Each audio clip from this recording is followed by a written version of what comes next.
एक बार भगवान बुद्ध भिक्षा के लिए एक किसान के यहाँ पहुंचे। तथागत को भिक्षा के लिए आया देखकर किसान उपेक्षा से बोला, श्रमण, मैं हल जोतता हूं और तब खाता हूं।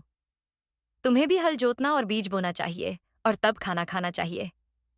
गौतम बुद्ध कौशाम्बी नगर में रह रहे थे। वहां की रानी गौतम बुद्ध का अलग अलग तरीकों से अपमान करती थी। रानी ने अपने कुछ लोग बुद्ध को अपमानित करने के लिए और परेशान करने के लिए उनके पीछे लगा दिए थे। रानी के आदेश पर वे सभी लोग बुद्ध का विरोध कर रहे थे, लेकिन बुद्ध ने किसी से कुछ नहीं कहा। उस समय बुद्ध के साथ उनका एक शिष्य भी था। उसका नाम था आनंद। आनंद ने बुद्ध से कहा, मैं लगातार देख रहा हूं कि ये लोग जानबूझकर हमारा अपमान कर रहे हैं। जहां हमारा अपमान होता है, ऐसी जगह हमें नहीं रुकना चाहिए। बुद्ध ने आनंद से पूछा, हम कहाँ जाएंगे? आनंद ने कहा, किसी और जगह चले जाएंगे जहां ऐसे लोग ना हो। बुद्ध बोले, अगर वहां भी ऐसी ही परेशानियों बनी तो फिर कहाँ जाएंगे और हम कब तक भागते रहेंगे? अपमान भी एक समस्या है। हम अहिंसा, धैर्य के साथ विनम्रता और शालीनता से ऐसे लोगों का सामना करेंगे। बुद्ध की सीख परेशानियां हर जगह हैं। हम परेशानियों से बच नहीं सकते। इसीलिए समस्या चाहे कैसी भी हो, हमें उसका सामना करना चाहिए। बुद्ध ने कहा, महाराज, मैं भी खेती ही करता हूं। इस पर किसान को जिज्ञासा हुई और वह बोला, मैं ना तो तुम्हारे पास हल देखता हूं, ना बैल और ना ही खेती का स्थल। तब आप कैसे कहते हैं कि आप भी खेती ही करते हो? आप कृपया अपनी खेती के संबंध में समझाइए। बुद्ध ने कहा, महाराज, मेरे पास श्रद्धा का बीज, तपस्या रूपी वर्षा और प्रजा रूपी जोत और हल है। पाप भीरुता का दंड है, विचार रूपी रस्सी है, स्मृति और जागरूकता रूपी हल की फाल और पेनी है। मैं वचन और कर्म में संयत रहता हूं। मैं अपनी इस खेती को बेकार घास से मुक्त रखता हूं और आनंद की फसल काट लेने तक प्रयत्नशील रहने वाला हूं। अप्रमाद मेरा बैल है जो बाधाएं देखकर भी पीछे मुंह नहीं मोड़ता है। वह मुझे सीधा शांति धाम तक ले जाता है। इस प्रकार मैं अमृत की खेती करता हूं। एक बार भगवान बुद्ध भिक्षा के लिए एक किसान के यहाँ पहुंचे।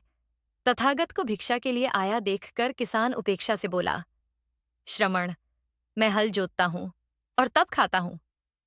तुम्हें भी हल जोतना और बीज बोना चाहिए और तब खाना खाना चाहिए। गौतम बुद्ध कौशाम्बी नगर में रह रहे थे।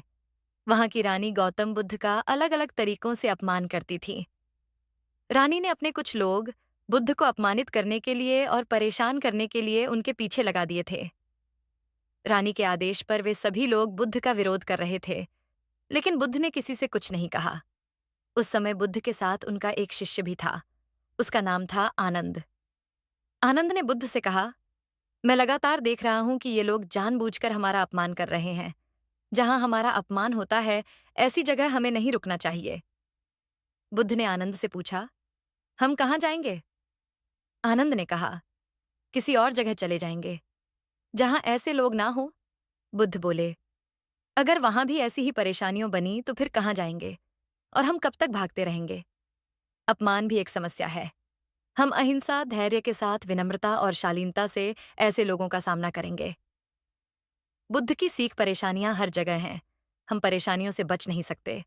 इसीलिए समस्या चाहे कैसी भी हो, हमें उसका सामना करना चाहिए। बुद्ध ने कहा, महाराज, मैं भी खेती ही करता हूं। इस पर किसान को जिज्ञासा हुई और वह बोला, मैं ना तो तुम्हारे पास हल देखता हूं, ना बैल और ना ही खेती का स्थल। तब आप कैसे कहते हैं कि आप भी खेती ही करते हो? आप कृपया अपनी खेती के संबंध में समझाइए।